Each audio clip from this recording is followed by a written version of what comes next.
Nós estamos numa noite especial.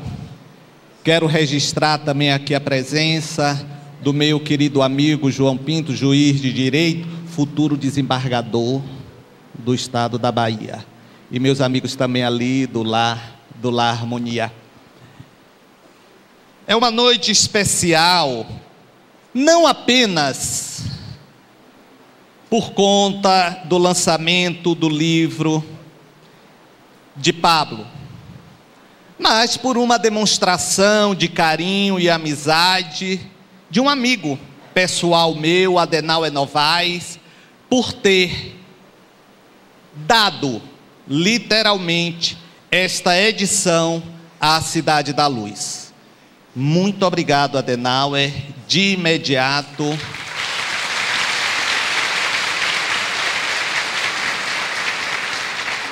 Pela sua generosidade, que efetivamente foi estimulada e, por que não dizer, corroborada e ratificada pela presidente da Fundação Lar Harmonia, porque se não fosse pela vontade dela também, o senhor não teria feito.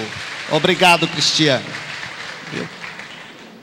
Eu vou passar a palavra a Adenauer para ele fazer a apresentação do livro e na sequência eu ainda volto a falar alguma coisa para vocês. Esse é o livro que nós estamos lançando hoje. Todo mundo está vendo o livro? A história desse livro é interessante. Eu acompanho o Medrado desde a década de 90, início da década de 90. E a minha amizade com ele é interesseira. Sempre foi interesseira. Ele é que não nota. Ele pensa que eu estou apenas doando. Mas sempre foi interesseira a minha amizade. Por quê? Notei desde o início a seriedade com que ele trata a mediunidade. E isso me interessou. Meu interesse nasceu daí. A seriedade com que ele trata o fenômeno mediúnico, o respeito aos espíritos, a confiança dos espíritos nele, e ele ser portador de uma faculdade mediúnica que Allan Kardec chamou de mediunidade positiva, o que é raro. O que é mediunidade positiva? Aquela em que o médium consegue trazer detalhes do espírito comunicante. Não são mensagens genéricas, não são mensagens filosóficas e que você não tem ideia de se aquilo nasce do médium ou de algum espírito. E com ele, desde cedo, percebi que havia a distinção entre o que era dele e o que vinha dos espíritos, com muita nitidez, mediunidade positiva. Daí nasceu o meu maior interesse por aproximar-me dele, fora a relação de amizade que existe até hoje. Bom, esse livro, eu sou psicólogo, tenho interesse na psicologia espiritual. Ele falava do espírito Pablo Duran, que tinha mensagens a respeito de conteúdos psicológicos. Então eu me ofereci de pronto para organizar o livro, organizar essas mensagens. Também porque a psicologia de hoje carece de conhecimentos espirituais. A psicologia clássica, ela é pobre, ela é paupérrima. Ela fala do comportamento humano, mas não considera esse humano um espírito imortal.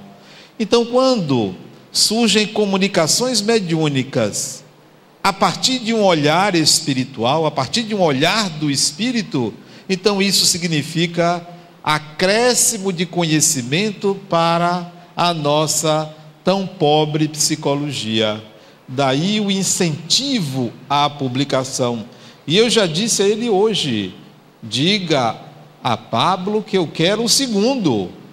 com muito mais informações, porque a psicologia precisa muito do conhecimento espírita e do conhecimento dos espíritos, para que ela deslanche mais. Daí a importância dessa primeira obra mediúnica trazida por Medrado no que diz respeito a apontamentos de psicologia. Trata de psicologia, não trata de conhecimentos psicológicos genéricos, mas de psicologia. Por isso que vale a pena, principalmente o estudante de psicologia, aquele que quer conhecer um pouco da psicologia, vai aqui encontrar esses apontamentos.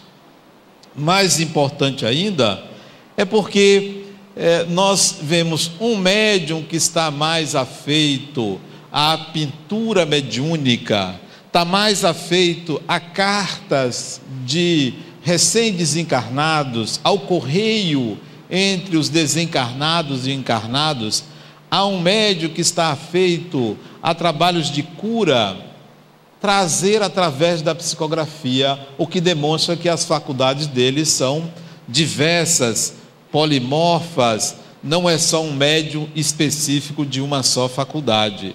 Então, vale a pena a leitura do livro. Quando eu vou conversar com o Medrado sobre esses assuntos, ele é um 0 à esquerda. Não, um 0 não, 2 zeros à esquerda, porque ele pouco entende de psicologia. Acho que ele entende bastante de direito, porque é da área jurídica, trabalha na área jurídica, mas de psicologia entende muito pouco.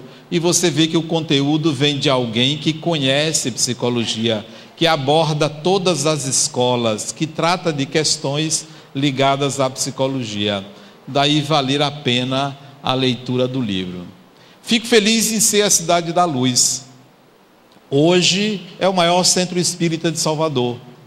Hoje a Cidade da Luz representa o espiritismo naquele aspecto que Jesus colocou.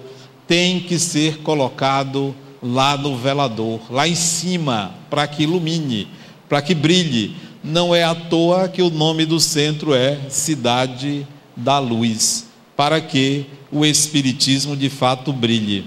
Estava dizendo a ele ali sentado, da alegria de ver uma instituição como a Cidade da Luz, de ver inclusive essa alegria aqui, um coral que traz músicas populares, músicas brasileiras.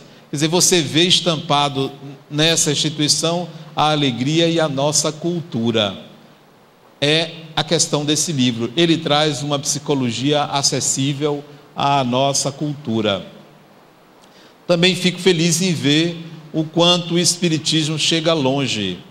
Quando nós saímos do Brasil, quando nós vamos lá fora falar sobre o espiritismo, nós vemos conhecimentos que têm 50 anos. O espiritismo lá fora está um pouco atrás do que está aqui no Brasil. Nós não temos a divulgação de obras que tratem, por exemplo, da psicologia, como é tratada aqui.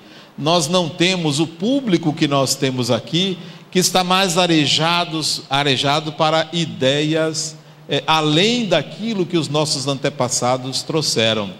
Vejo o Medrado como uma espécie de arauto para algo mais moderno, algo que consegue atender o senso crítico de qualquer cidadão, de qualquer pessoa, um espiritismo que atende a qualquer indivíduo, não um espiritismo enrijecido, enfaixado nos cânones antigos.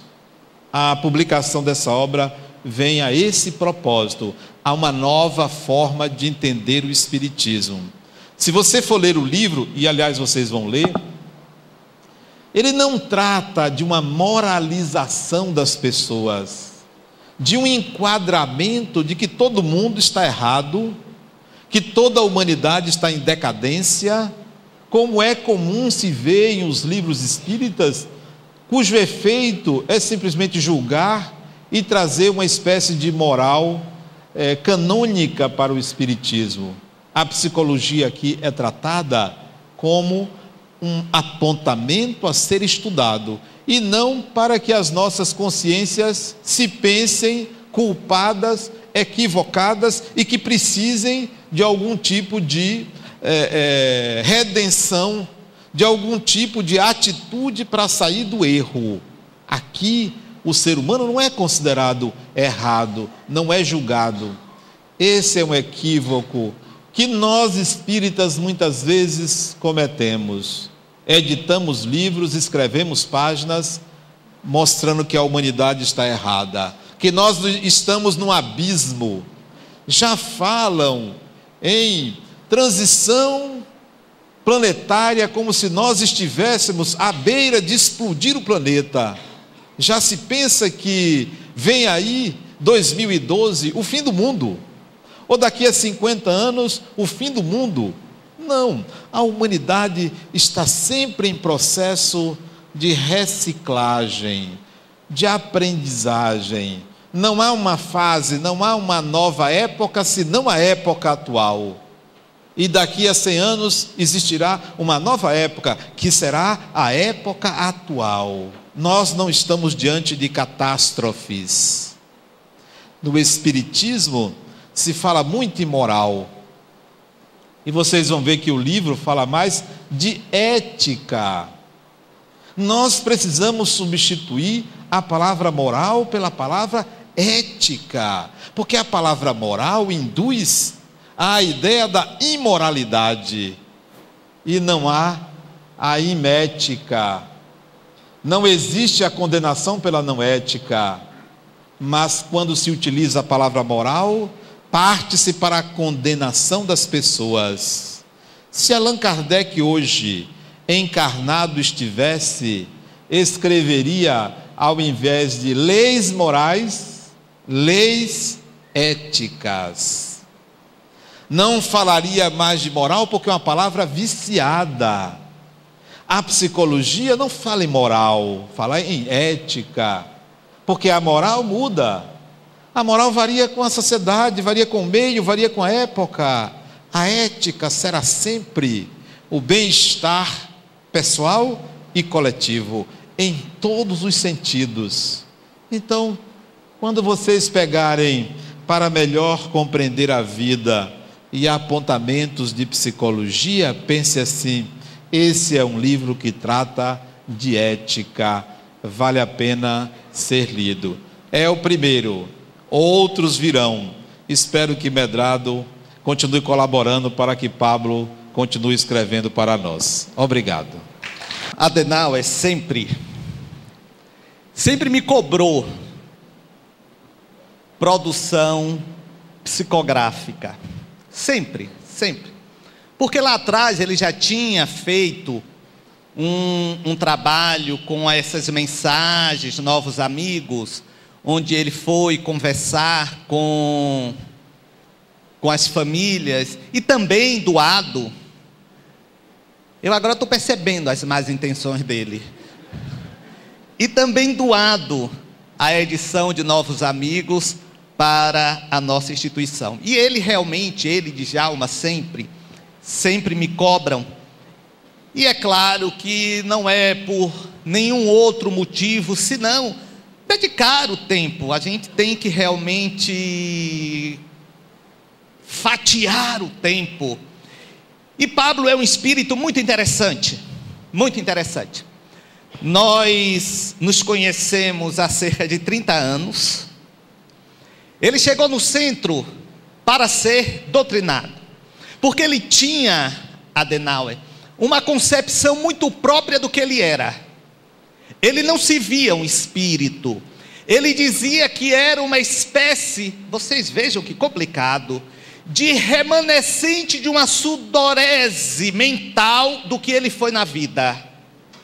Ou seja, ele achava que aquilo que estava ali acontecendo era ainda um reflexo da mente dele, que vagava até o momento em que iria se dissipar.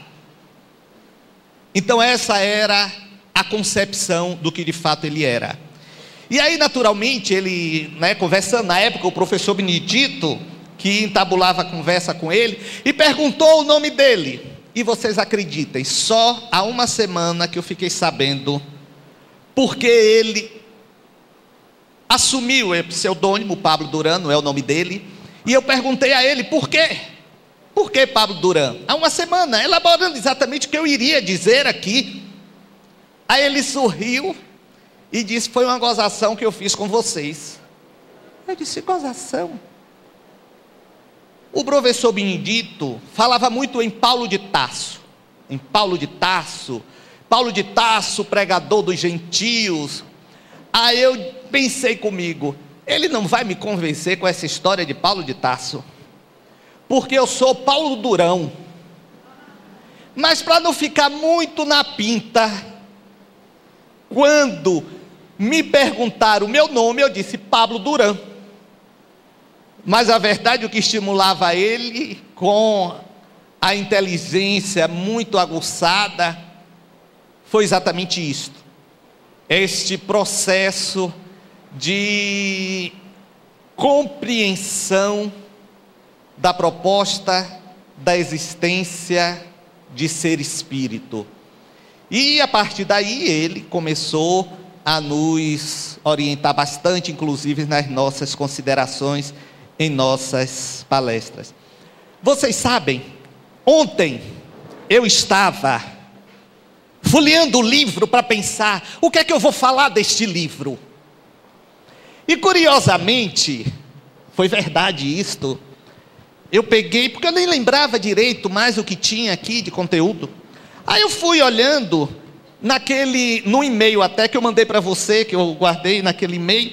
Aí eu fui olhando e falei assim, peraí, então o que é que eu vou falar? Alguma coisa. Aí eu fui abrindo no próprio Word. Aí eu disse, poxa, elaboração da personalidade, pô, é legal esse tema, eu vou falar sobre esse tema. Aí eu falei, mas deixa eu ver o que é que vem em seguida. Aí eu disse, a estrutura do eu, pô, mas também é legal esse tema, pô, olha, interessante, ele disse isso.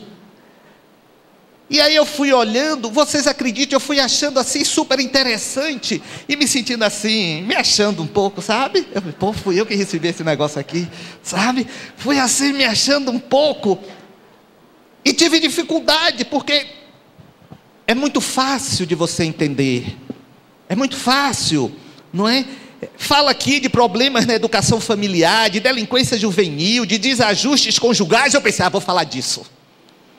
Não que haja nenhum desajuste conjugal aqui na Cidade da Luz, não, de forma alguma, mas para gerar uma medida preventiva. Mas aí eu fui adiante, protegendo-se emocionalmente. Poxa, o tema é interessante. Os vícios, seu estabelecimento, como identificar a neurose, depressão reativa. Eu nunca tinha ouvido falar em depressão reativa. Aí eu fui e achei interessante a estrutura do eu, para falar hoje. Eu achei interessante. É o segundo capítulo. Vocês sabem por que eu achei interessante? Deixa eu pegar minha pesca. Eu achei interessante por conta de uma citação que ele faz, e vem muito ao encontro do que Adenauer considerou aqui, que eu achei fantástico. Ele cita um autor chamado Herbie, que no livro The American Revolution, eu vou, para vocês memorizarem melhor, The American Revolution, ok? Ele falou que o eu se estrutura, com base em Herbie, de 3 formas. E eu achei muito interessante. Apague, por favor. Suposição de realidade, suposição de valor e suposição de possibilidade. Gente, eu fui lendo e relendo essa questão, e eu fui vendo que interessante essa abordagem. Porque observe, ele não diz, o eu se estabelece assim, você Não. Por suposições. É aquilo que Adenauer falava de moral. Da coisa não concreta por conta do tempo e do instante em que acontece. E ele diz que a suposição de realidade é exatamente aquilo que, pelo produto da sua educação, pelo que você recebe no seu ambiente familiar, o que você recebe no seu ambiente religioso, você passa a supor que o real é de acordo com aquilo que você aprendeu. Olha, isso é extraordinário, porque já bota por terra aquela ideia rígida, engessada, de que o correto é isto. E você tem que estruturar a sua vida em cima disto. Não. Citando Herbert, ele fala que nós supomos como as coisas são. E vamos refletir no nosso dia a dia, se não é assim mesmo. Nós supomos que fulano age daquela forma, consequentemente a moral dele deve ser assim, assim, assim. Nós supomos que se num dia eu conseguir isso, são de fato, suposições. São suposições, semelhante a do cidadão, né, que foi numa cartomante. Há quem vá muito, né? E interessante que cada nova que a pessoa toma conhecimento, aí fala, essa é boa. Olhe, esta é boa. Na moral, quem já foi aqui? Levante a mão. Só. Poxa, pouca gente, né? Eu esqueci, Tony, mais fácil, viu? Esqueci da sacolinha. Então nós nunca vamos, né? Ninguém nunca foi. Mas esse pessoal aí fora vai e gosta muito. E aí sempre tem, não é? Aquela coisa, essa é boa, o que percebe? Aí o cidadão foi. Aí a cartomante lá sabia tudo. Corte para um lado, corte para o outro, né? E ele cortando, e ela pegava a carta. Estava do lado. Por favor, pegue outra aí, para eu confirmar. Aí lhe gera, né, aquela angústia, aquela apreensão. E aí? Está vendo o quê? Sua sogra vai ter uma morte violenta. Aí ele... está aqui, por favor, veja aí outra.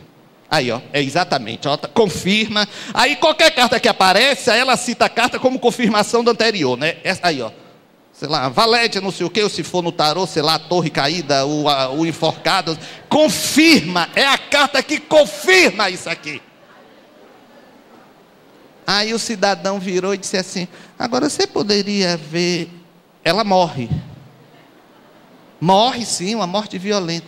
Agora você poderia confirmar se eu vou ser preso?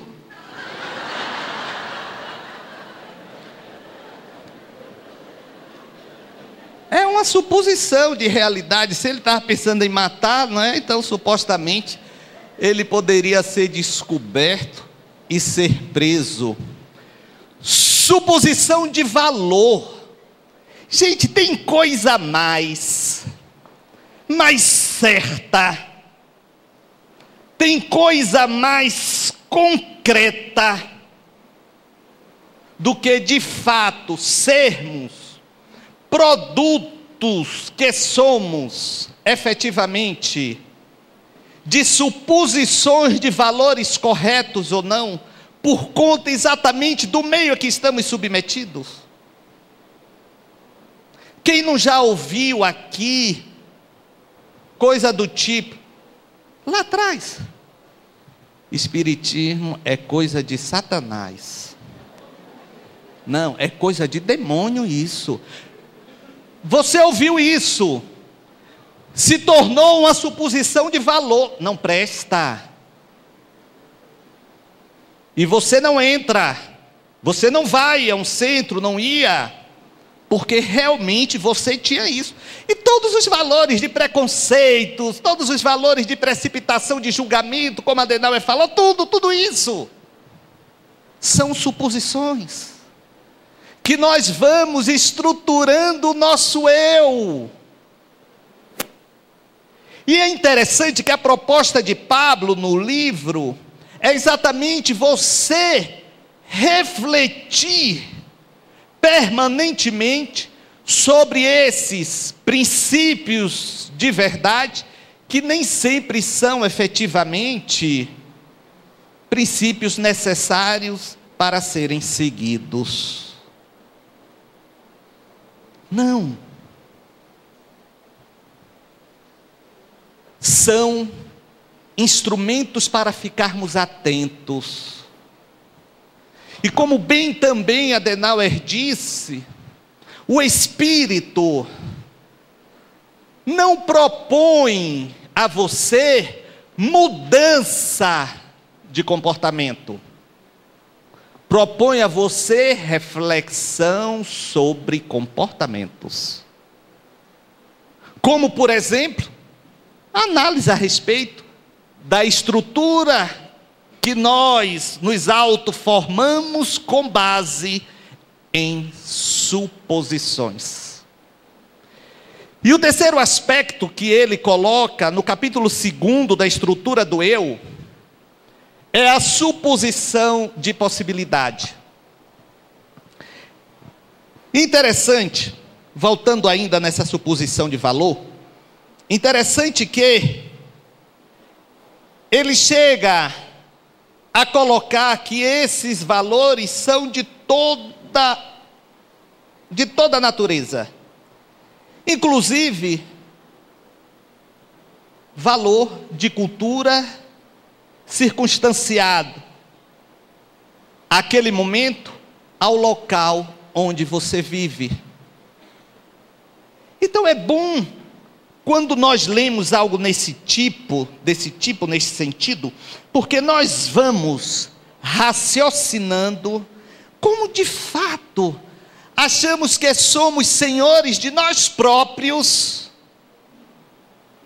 Em verdade não somos assim tão senhores de nós mesmos, porque não tomamos as rédeas do nosso refletir, da nossa vida, sobre todos os conteúdos que temos, por herança social, por herança familiar, por herança religiosa, que desgraça.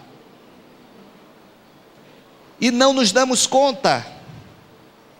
E temos tudo como pecado, muitas vezes, usando a palavra emprestada do catolicismo, porque a nossa suposição de valor está calcada também nesses princípios meramente religiosos, familiares, que muitas vezes nós temos. Diz que uma senhora, tadinha, olha que bobagem, estava numa igreja, ela com o marido dela, 2 velhinhos, não é? Aí ela virou e disse: ô meu velho, eu acho que eu soltei um pum. Ele olhou, foi? É pecado fazer isso na igreja, meu velho? Não se preocupe não. Mas olhe, ninguém ouviu. Ninguém ouviu. Não se preocupe não é pecado não. Mas ao sair daqui, nós vamos trocar a pilha do seu aparelho auditivo. Viu? Vocês já se deram conta da angústia que se vive por conta dessas informações equivocadas de valores culturais sem sentido? Vocês já se deram conta de quantas vezes vocês mesmos já ficaram angustiados, aborrecidos, exatamente porque algo fugiu ao padrão normal do seu comportamento e aquilo chocou ao seu conteúdo?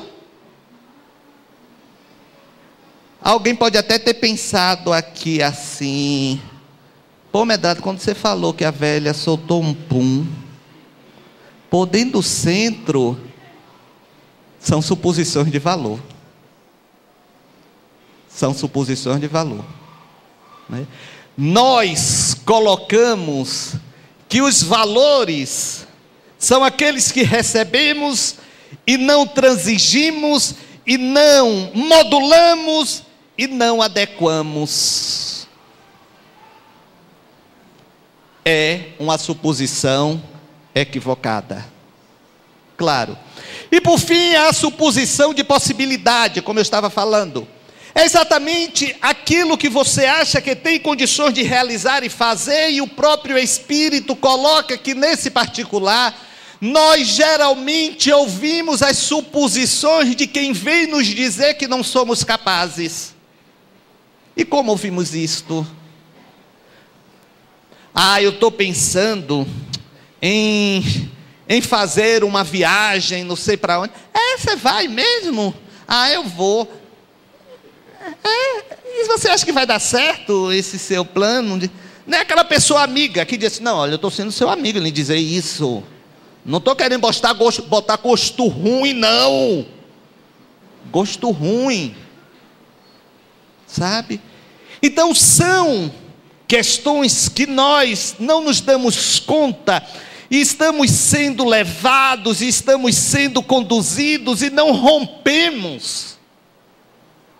E não rompemos, porque temos medo do novo, temos medo de tudo aquilo que desconhecemos. Nós temos medo de mudar de casa. Será que esse bairro é bom? A vizinhança, será que é boa? De mudar de emprego, e não, olha, eu já estou aqui, eu não vou mudar. Temos medo do novo. Tem que ser mantido sempre aquela sequência, olha ali, aquele padrão. Padrão é esse. Padrão é esse, padrão é esse. E quando há uma quebra desse padrão, há um medo, há uma preocupação. Não, temos que aprender sim a descobrir em nós mesmos o que precisa ser quebrado e quebrar. Dentro exatamente desse comportamento de busca ética. Quantas pessoas já me perguntaram coisa do tipo assim: Medrado, eu sinto uma culpa terrível, porque eu não tenho amor por minha mãe. Gente, como isso é um peso. Eu não tenho amor por meu pai, como isso é um peso que as pessoas carregam. Sim, porque você não tem. A pessoa já começa a se julgar, a pessoa já começa a se achar uma abominação. Mas esse pai, esta mãe, plantaram o amor dentro de você? Porque não é suficiente a consanguinidade para que exista o sentimento. Por que nós carregamos essas culpas? Muito por conta dessas presunções de valor. Muito por conta disso. Então temos que realmente aprender a quebrar.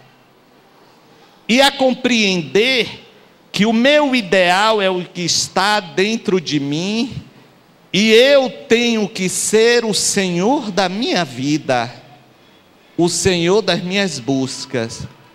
Não posso deixar que ninguém me conduza, não posso deixar que ninguém tenha o poder sobre mim. O poder é meu, eu posso sim aceitar a sua sugestão.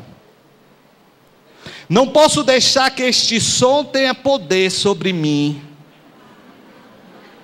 Não, eu vou continuar fazendo as minhas considerações como eu me programei, porque nada nem ninguém vale a minha paz. É isto que nós aprendemos no dia a dia da nossa caminhada. É exatamente isto que Pablo coloca para melhor compreender a vida, apontamentos de psicologia. É exatamente isto. O que nós precisamos fazer, se quisermos, para melhorar a nossa vida. E melhoramos a nossa vida através exatamente desses exercícios e dessa busca natural, humana, verdadeira do que somos. Porque só compete a nós. Só compete a nós. É o nosso desafio.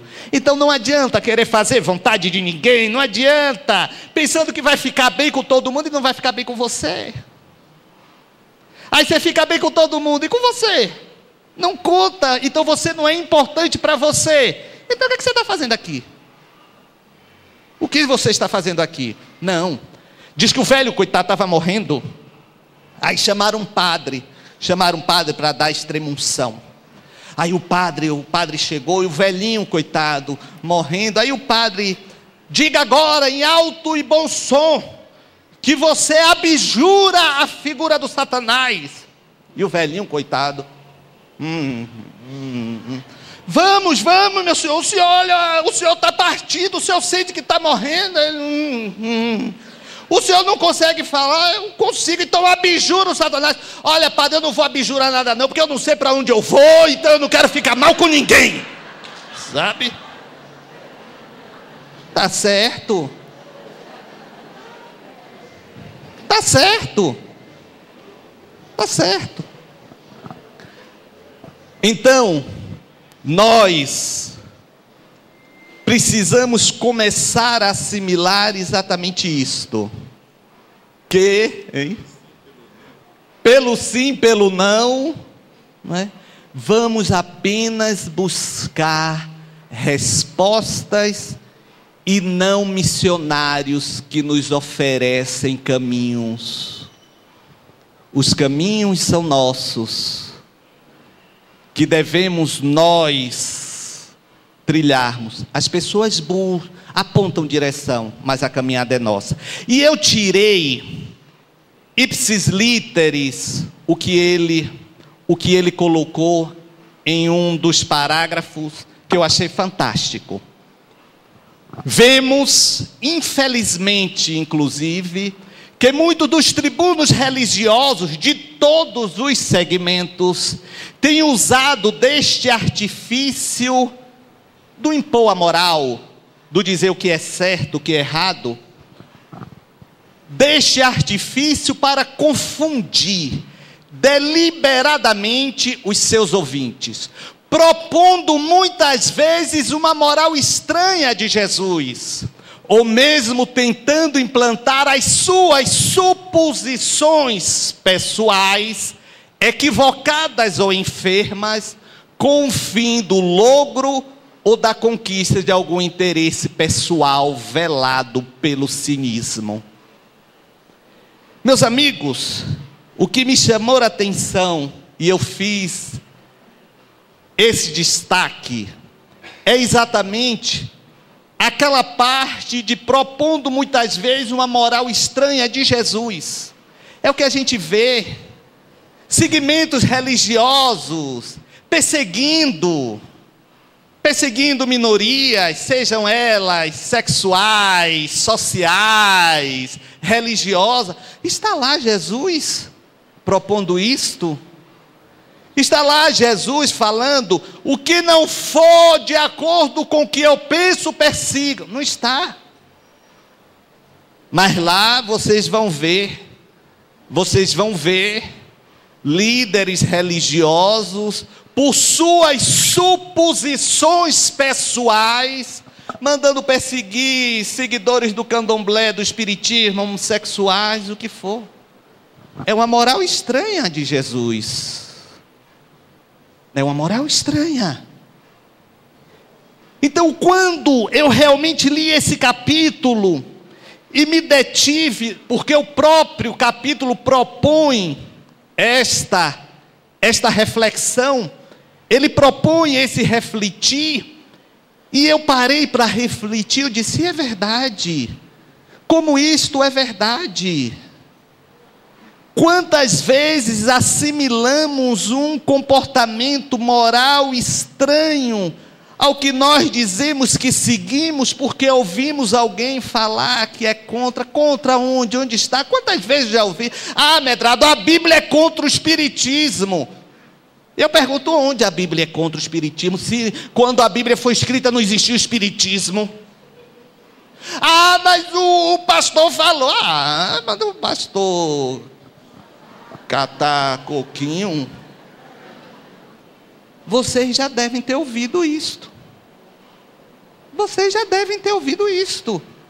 Vocês já devem ter ouvido muitas vezes. Agora veja bem, o espiritismo foi uma palavra, um neologismo criado para o lançamento do Livro dos Espíritos em 1857. E eu já vi uma Bíblia do Testemunhas de Jeová. Eu já vi, vocês acreditem no que eu estou falando, naquela passagem de Deuteronômio, né? Que entre nós ninguém use de sortilégio, evoque os mortos ou busque pitonisas para conhecer a verdade. Lá estava. Que entre nós ninguém use de sortilégio, evoque os mortos ou busquem médios espíritas. Moisés dizendo isso. Uma versão da Bíblia do Testemunho de Jeová. Eu vi isso. Então quer dizer, são presunções de valor. São presunções de valor. O que a gente vê na moral de Jesus é acolhimento, é trazer para perto, é colocar lado a lado. Jesus não discriminou. Olha Zaqueu. Zaqueu era o corrupto da hora, nem o corrupto Jesus discriminou.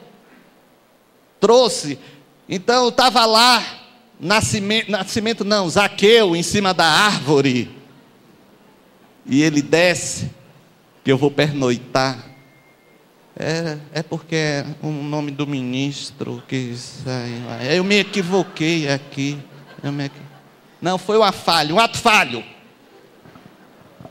Madalena, e por aí nós vamos, Jesus trouxe para perto, Jesus nos segregou. Então é ou não é uma moral estranha? É sim. É sim. Sabe, nós temos que realmente buscar esse sentimento de unidade, de compreensão e de respeito à individualidade, aos processos de cada um. É isso que é ser cristão. É esta moral que Cristo pregou, e que, como Adenauer falou, a ética. Vocês sabem, eu estava conversando, doutor Paulino, amigo querido, desembargador federal, com sua esposa, escritora, porque está escrevendo muitíssimo bem. Vocês sabem, vai sair um filme sobre Irmã Dulce, que a minha amiga Ivanoy Couto, uma das responsáveis por ter futucado mesmo este filme, para que esse filme saia, e vai sair um filme sobre a vida de Irmã Dulce, muito, muito, muito bonito. Então ela entrou em contato até com os produtores, então dentro em breve a gente vai ter boas notícias disso, né, Ivanoy? Se Deus quiser. E Ele quer, porque Ele quer sempre o bem. E eu me perdi. Eu me perdi o que eu estava falando. Hein? Não, já acabei o que tinha na pesca. Então, essa moral que nós vemos sendo pregada aí fora, ou que nós próprios assumimos e rejeitamos quando estamos sentados aqui, essa própria moral, são presunções, são suposições que nós assimilamos ao longo da nossa caminhada e temos que romper. Eu já contei aqui a vocês de uma amiga minha, que questionou a minha fumacinha aqui.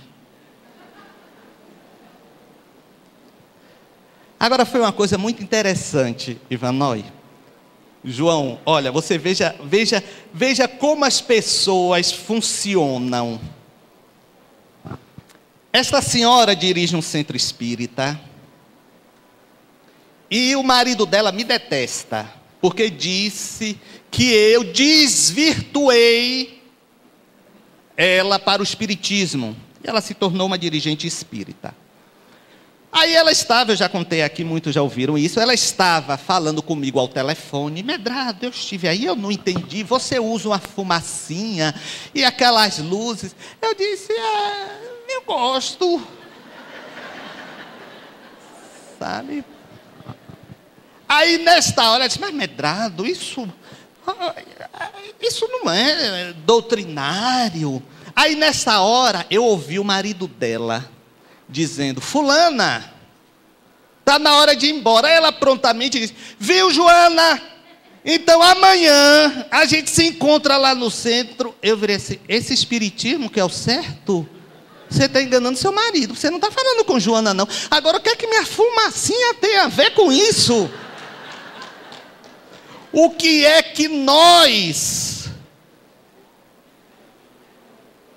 temos que de fato assimilar uma hipocrisia? Aí ela, é para sobreviver, viu, fulano? E desligou o telefone. Quer dizer, enganar o marido não é antiético, não é problema doutrinário. Agora minha fumacinha é. Então é isto que temos que viver questionando. É isso que temos que viver realmente nos auto-questionando. E Pablo coloca isso muito bem nesse livro. É uma forma de nós reestruturarmos o nosso eu. E sabe como isso se chama? Evolução. Nos preocupamos tanto, com a evolução espiritual, evolução espiritual. A evolução espiritual é essa recomposição e esse crescimento seguro, paulatino, mas confiante.